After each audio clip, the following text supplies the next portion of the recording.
فرماتے ہیں پرندہ اور شکاری میں بہت سے آپس میں سوال جواب ہوئے، لیکن پرندے نے جال میں دیکھا تو بے قابو ہو گیا اور شکاری سے پوچھا کہ یہ گیہوں کس کے ہیں؟ شکاری نے کہا کہ لاوارث بچوں کے ہیں جو لوگوں نے مجھے امانت دار سمجھ کر امانت رکھے ہیں۔ پرندے نے کہا کہ میں بھوک سے مجبور ہو گیا ہوں اور ایسی حالت میں تو مردار کھانا بھی جائز ہو جاتا ہے، کیا مجھے اجازت ہے کہ کچھ کھا لوں؟ شکاری نے کہا کہ تو خود اپنے بارے میں فتویٰ دے کہ تو مجبور ہے یا نہیں، اگر مجبوری بھی ہے تو حرام سے بچنا چاہیے۔ کوئی سمجھ نہیں آ رہی؟ پرندہ دانے کھانے پر مجبور ہو گیا، دانا چگتے ہی وہ جال میں پھنس گیا۔ وہ کہتا ہے اس نے سورۃ یاسین اور سورۃ انعام پڑھی لیکن کوئی فائدہ نہ ہوا۔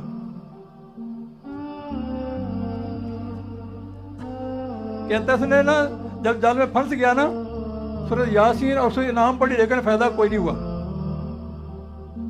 اسی طرح جب عذاب الہی آپ پکڑتا ہے تو توبہ مفید نہیں ہوتی۔ توبہ اور آوازاری عذاب اور موت کے نرگس سے پہلے مفید ہے۔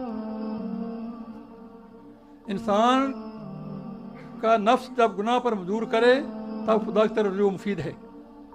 جب شیطان رہزن بنے اس وقت توبہ کر لو، اس سے پہلے کہ قافلہ تباہ ہو جائے۔ بہت سمجھداری کی بات سمجھ آئی؟ کچھ پلے پڑا ہے؟ مطلب کیا ہوا کہ ابھی توبہ کر لیں، ابھی وقت ہے نا، جب توبہ کریں اس پہ قائم ہی رہ جاؤ۔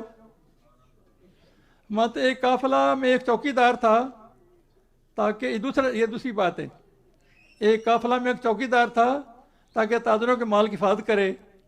رات کو چوکی دار سو گیا، سامان چور لے گئے۔ چوکی دار سو گیا، جب دن نکلا تو چوکی دار نے ہائے ہائے کا شور مچا دیا، اوئے ہوئے اوئے، اس نے چوروں سے مال کی حفاظت نہ کی، اس لیے خود چور ہوا۔ کہنے لگا ابو غیر چوکی دار کہنے لگا جناب وہ نقاب پہن کر آئے تھے اور میرے سامان سے سامان اٹھا کر لے گئے، میں اکیلا تھا اور وہ بہت سارے تھے۔ لوگوں نے کہا کہ اے ریت کے ٹیلے، تو نے شور کیوں نہ مچایا؟ جب وہ آئے تھے کہنے لگا انہوں نے چھری دکھائی کہ بولے تجھے قتل کر دیں گے، اس لیے میں خاموش رہا۔ اس وقت میں دم نہ مار سکتا تھا، اب فریاد کر رہا ہوں، اب جس قدر چاہو میں شور مچا دوں گا۔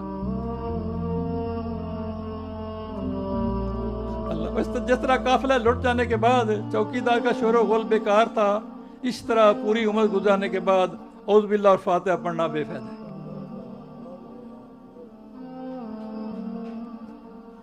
کچھ سمجھ آئی بلے کیا بات بتائی کہ ساری عمر تو گناہوں میں گزارے، جب موت کی نظر آئے پھر اعوذ باللہ پڑھنا شروع کر، لیکن آخری عمر بھی غفلت سے تو بہتر ہے، آخری عمر میں بھی غفلت سے تو توبہ بہتر ہے۔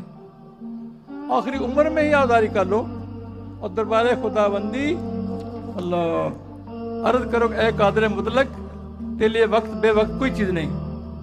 انسان کے لیے وقت آتا ہے گزر جاتا ہے، لیکن خدا کے لیے کوئی چیز فوت نہیں ہوتی۔